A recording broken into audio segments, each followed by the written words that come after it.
राधे राधे बच्चों, today's topic is 7.3 simple interest, class 8th. A sum of money let out at simple interest amount at 720 after 2 years. यानी 2 साल के बाद वो money कितनी हो जाती है 720, यानी सिंपल इंटरेस्ट इसमें ऐड हो चुका है. And to 1020 after a further period of 5 year, यानी कि उसके 2 साल के 5 साल बाद वो मनी 720 से कहाँ हो जाती है 1020. Clear. Find the sum and the rate of interest. हमें उसका सम यानी कि प्रिंसिपल बताना है और साथ में रेट बताना है, यानी कि आर भी बताना है और पी भी बताना है. तो सबसे पहले क्वेश्चन को अच्छे से रीड करेंगे. क्वेश्चन को अगर हम नहीं समझेंगे तो हम सॉल्व नहीं कर सकते. तो सबसे पहले उन्होंने हमें क्या क्या दे रखा है वो हम लिख लेते हैं. तो सबसे पहले हमारे पास अमाउंट दिया हुआ है 720 और कितने टाइम पीरियड के लिए 2 ईयर्स के लिए. फिर उन्होंने दोबारा से हमें अमाउंट दे रखा है 1020 कितने ईयर के लिए आफ्टर 5 ईयर. तो 2 साल ऑलरेडी हो चुके हैं, उसके बाद 5 साल हैं, तो that means 7 years. 5 + 2 7 years. Clear. अब अमाउंट किस पे है 2 ईयर्स पे, तो A2 लिख सकते हैं इसको. A2 हमारा आ गया 720 और A7 आ गया हमारा 1020. क्लियर. अब हमें फॉर्मूला पता है SI का कि हम अगर SI 5 निकालना चाहते हैं. अब ये दोनों में ऐड है हमारा सिंपल इंटरेस्ट, उसके बाद ये अमाउंट आता है हमारा.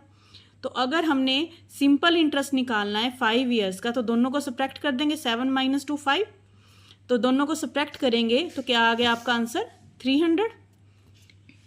क्लियर. अगर सिंपल इंटरेस्ट 5 ईयर्स का 300 है तो फर्स्ट ईयर का क्या होगा simple interest of 5 year divided by 5, तो क्या आ गया हमारे पास 60. 5 × 6 = 30, 0 की 0, तो 60 इज द आंसर. क्लियर. अगर किसी को कट करना नहीं आता है तो वो डिवाइड करके भी आंसर दे सकता है. क्लियर. 5 × 6 = 30, 0 एंड की 0. अगर आप ओरली नहीं कर सकते तो आप इसको डिवाइड करके भी चेक कर सकते हैं. अगर 1 ईयर का 60 है तो 2 ईयर का क्या होगा मल्टीप्लाई बाय 2. 60 × 2 क्या होगा 120. आई होप इतना आपको क्लियर हो गया होगा. अब हमारे पास अमाउंट भी है सेकंड ईयर का और सेकंड ईयर का हमारे पास SI भी है, सिंपल इंटरेस्ट भी है. अब हम आराम से इसका प्रिंसिपल निकाल सकते हैं. प्रिंसिपल का फॉर्मूला हम सबको पता ही है, क्या होता है अमाउंट माइनस SI.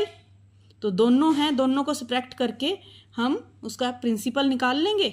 तो प्रिंसिपल का फॉर्मूला A2 - SI2, दोनों को सब्ट्रैक्ट किया 600 आ गया. 720 - 120 600. क्लियर. अगर वर्बली नहीं कर सकते तो स्टेप बाय स्टेप भी मैंने आपको सब्ट्रैक्शन सिखाई हुई है. 0 to 0 कट करेंगे तो 0 आएगा हमारा. 2 से 2 कट करेंगे तो भी 0 आएगा. 7 में से 1 कट करेंगे तो हमारा 6 आ जाएगा. That means our answer is 600. Now the next step is rate.